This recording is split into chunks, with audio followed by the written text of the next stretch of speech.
The State Land Board is expected to make a decision on the 640 acres of land next to Grand Teton National Park. A brand new home in Lander is so energy efficient it has zero energy costs. And the iconic giant neon tumble-in Cowboy is getting resurrected and will have a new home. We'll take a look at these stories and more today from Wyoming's largest news organization. I'm Wendy Corr for Cowboy State Daily.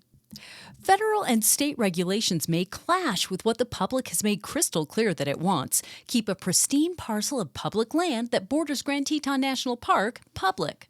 But in many ways, it seems the 640-acre plot of state-owned land is being held hostage by obligations dictated by the Wyoming Constitution. That's according to Cowboy State Daily's Andrew Rossi. The solution that most people want would be for it to become part of Grand Teton National Park. But that can't happen unless the Office of State Lands and Investments is given authority to sell outright. And they won't get that authority until they get it passed through the Wyoming legislature. The State Board of Land Commissioners has its final meeting of the year Thursday, and it's expected to make a final decision on whether to put the Kelly parcel up for public auction.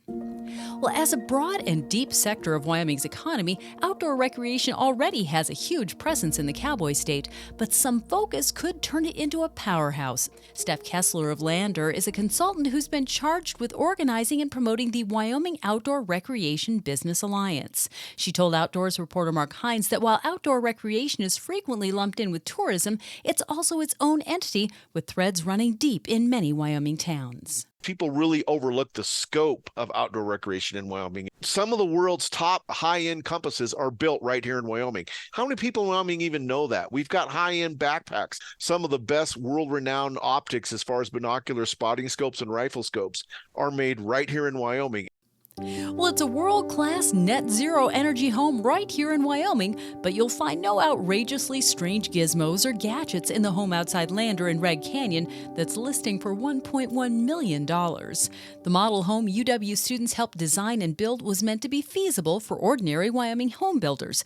That's according to Cowboy State Daily's Renee Jean. The extra 10% that this adds to the mortgage is paid off in 7 or 8 years. And so after that point, your mortgage is $150 to $300 less every month, thanks to these simple steps, which have been accomplished without using any wacky, weird gadgets other than maybe the solar panels. But everything is readily available on the market today.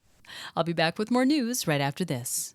At Hilltop Bank, we understand that buying a home is a big decision. That's why we're here to be your trusted partner on the path to home ownership. Our experienced mortgage team will guide you every step of the way, from pre-approval to closing. We offer competitive rates and a wide variety of home loan options to best suit your needs. With our local knowledge and personalized service, you'll feel confident and comfortable throughout the entire home buying process. Contact us today to start your journey toward home ownership. Hilltop Bank, member FDIC, equal housing lender.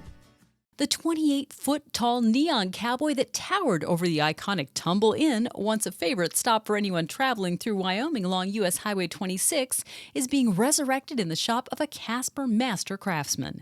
While much more restoration work remains ahead, when it's finished, the larger-than-life neon Wyoming landmark is likely to have a prominent new home in Casper, according to Cowboy State Daily's Dale Killingbeck. There's 4/5 of the sign still left to get the rust off and fix the neon lights.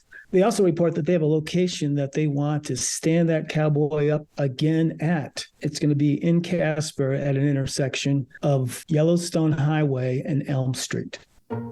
And there are many crazy but true stories associated with the Dam Bar and Privy, a relic of the Old West that had a brief but colorful history in the 40s and 50s. The notorious watering hole at the southern end of the Wind River Canyon near the Boysen Dam holds fond memories for older residents of Hot Springs County, according to Cowboy State Daily's Andrew Rossi. The owner was a man named Barney Smith. He had the outhouses located on the opposite side of U.S. Highway 20 from the dam bar. He had a microphone that was attached to a wire that ran from the dam bar under the highway to the outhouse. So whenever there was a woman using the outhouse, he'd pick up the microphone and shout into it saying something like, "Hey, I'm working down here." And then he and the bar patrons would watch as the ladies inevitably ran out and ran to their cars.